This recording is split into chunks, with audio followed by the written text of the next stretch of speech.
Surrounding Bitcoin, there's a whole new evolutionary flora of cryptocurrencies, each with their own use case, their issuance, their function, and their protocol level mechanisms. One of the most intriguing and successful of these is Dash. Dash is a privacy-centric two-tiered network, and it has instant transactions. Evan Duffield, the lead developer of Dash, has over 17 years of experience with software development and has intimate knowledge of decentralized funding, governance, voting, and infrastructure. So without further ado, Evan Duffield.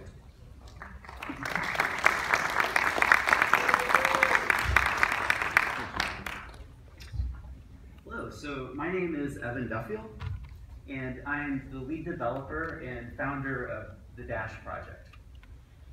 Dash is something that I think everyone here would be really interested in learning more about.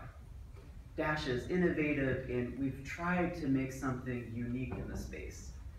And so with all of these unique features that's available, we really envision a large group of people using the Dash project for all sorts of things.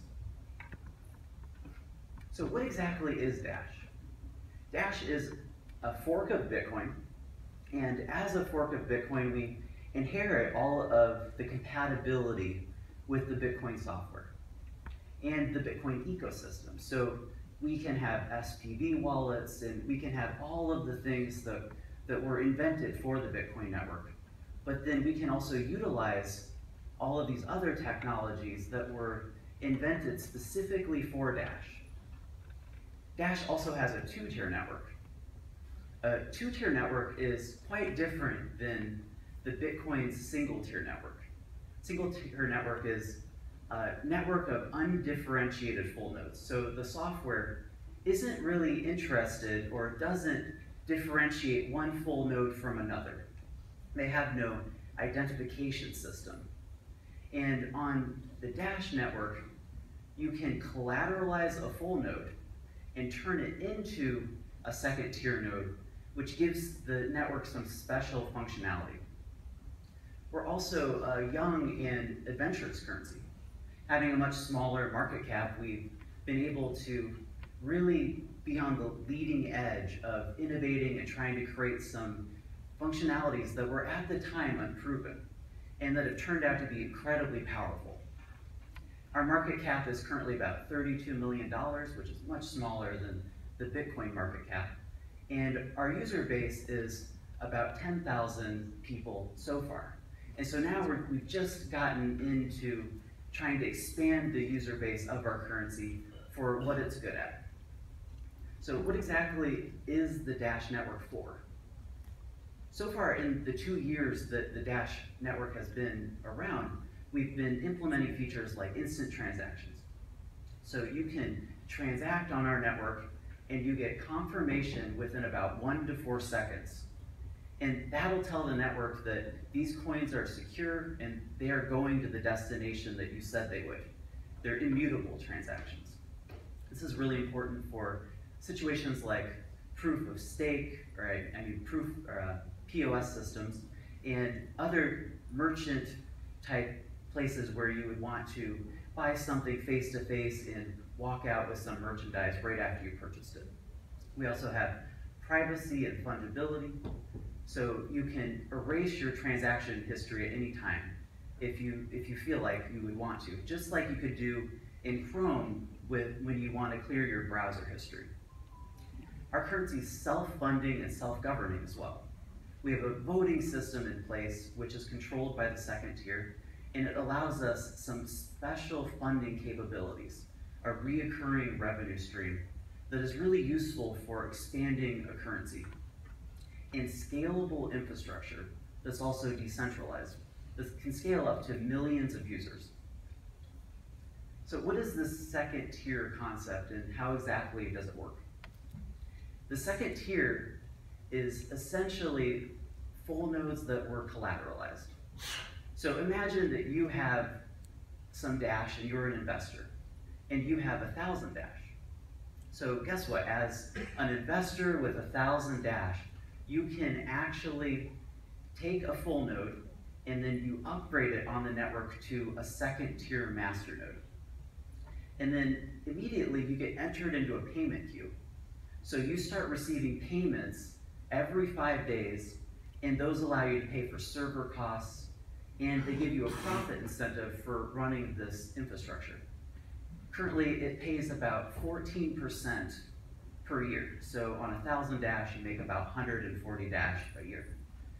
And this is really important because it allows our network to scale over time. As the network gets larger and it gets more users, this money that these people are getting that are running the second tier gets more valuable, and then they have more money to run better servers over time and provide a really good user experience.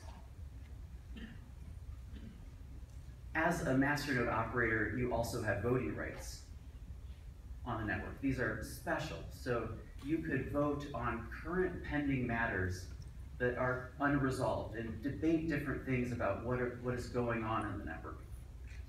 For example, let's say there's a domain that we have an eye on, dash.org, and it's expensive. It costs $20,000, and no one personally wants to take the burden of paying for this domain. How does a decentralized project fund something like this? And so we've taken a part of the blockchain, and it's a part of the block reward specifically.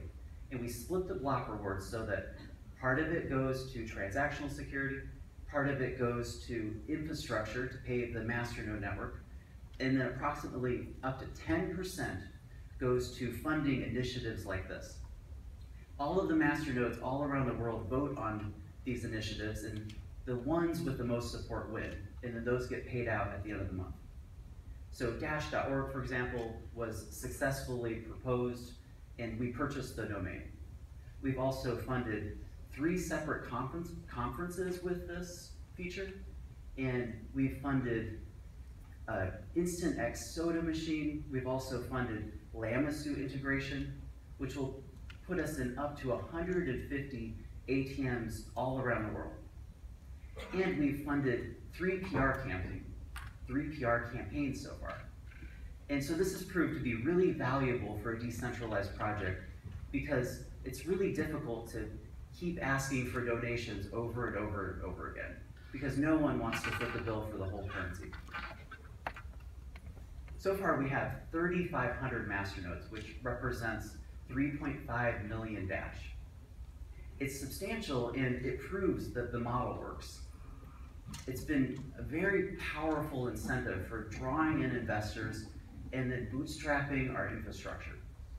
This is actually comparable to the Bitcoin network, which has 5,600 full nodes. And if you count our full nodes plus our master nodes, we have similar infrastructure currently to the Bitcoin network, even though we are a fraction of the size.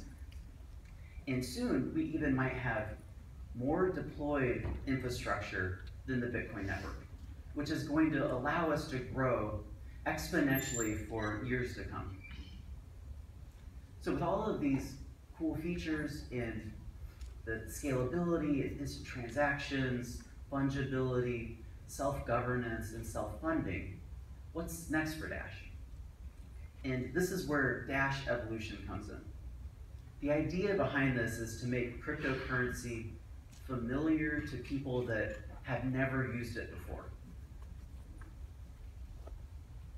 It all goes back to allowing wallets to talk from any wallet to any wallet on the network.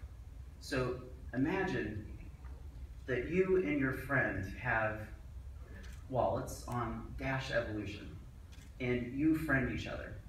And now you can send messages through the network, through the masternode network, to each other, privately and encrypted. So imagine what you could do with that as a wallet developer. And it turns out you can do a lot with that, even though it's so simple. So network-wide multisig. Imagine we have standards for multisig that are published. Anyone that is developing a wallet can choose whether or not to include these standards. And then when your wallet identifies with the network, it says, I support this standard or this standard. So for example, you are an executive of a board, and you have a few other executives, and you're all using different wallets on the network. And so you want to do a multi-sig transaction for a recent purchase. And how do you do that? Well, it's pretty simple with this infrastructure.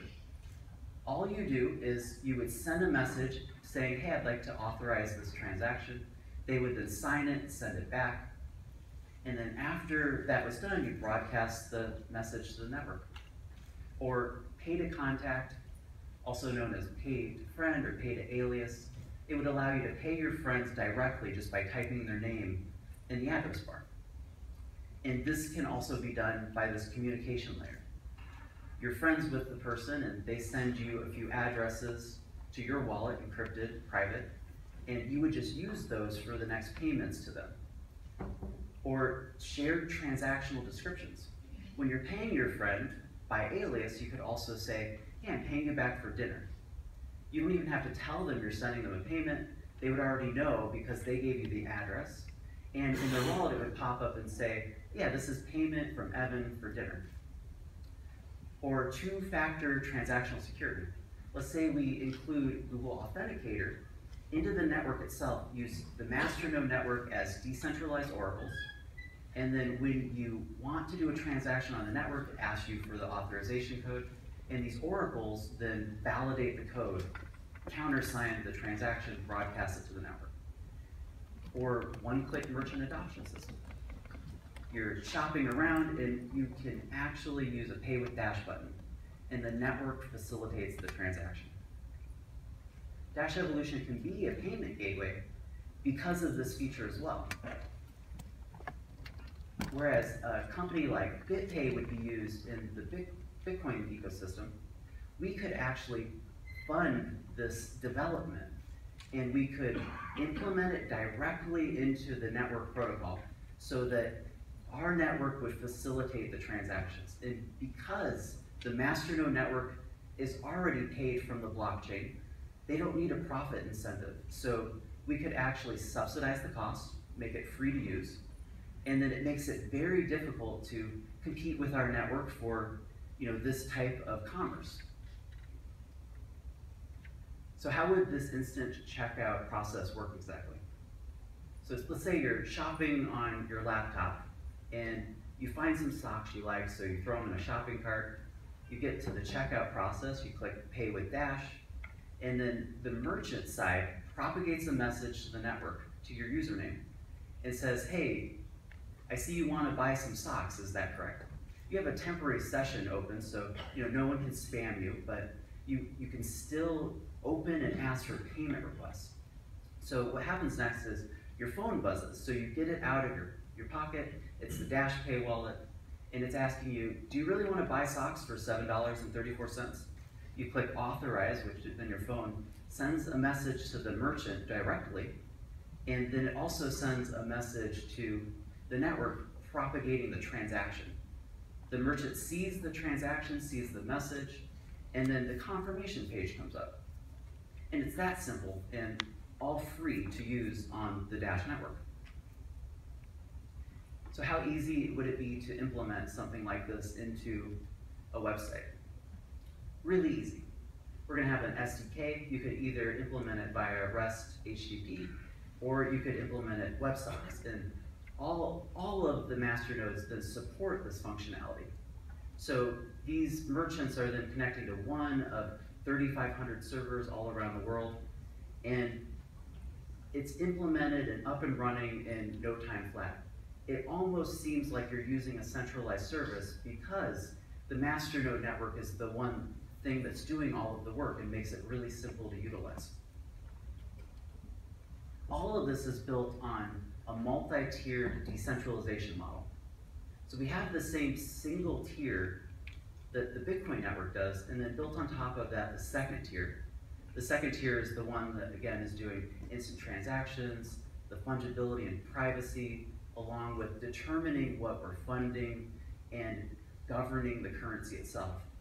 And then on top of that, they also process transactions. They're listening on the network for anyone that wants to do anything relating to the users outside of the network.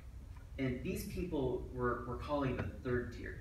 So imagine millions of users outside of the network all connecting to random master nodes. There could be 3,500 of them, each supporting up to 10,000 of these people.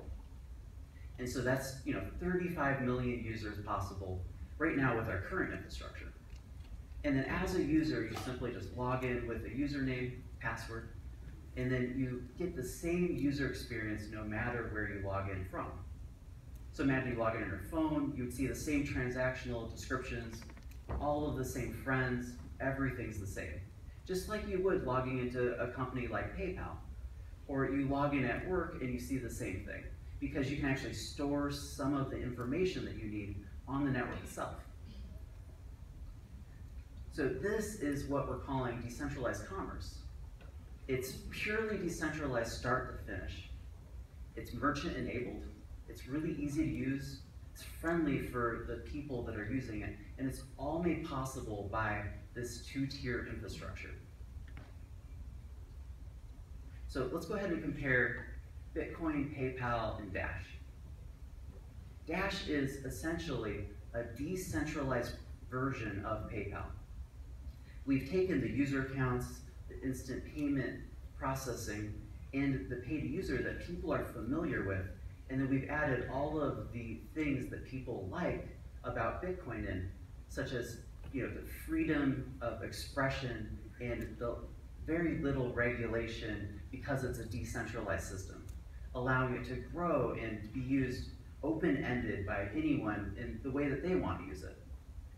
And then as far as Bitcoin goes, it is more of a decentralized layer for doing commerce.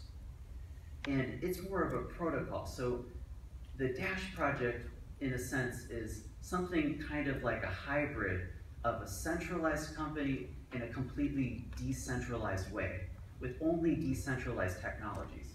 And in that way, we get all of the efficiency of a centralized organization without any of the problems that they experience. So thank you so much for listening to my presentation. It's been a lot of fun.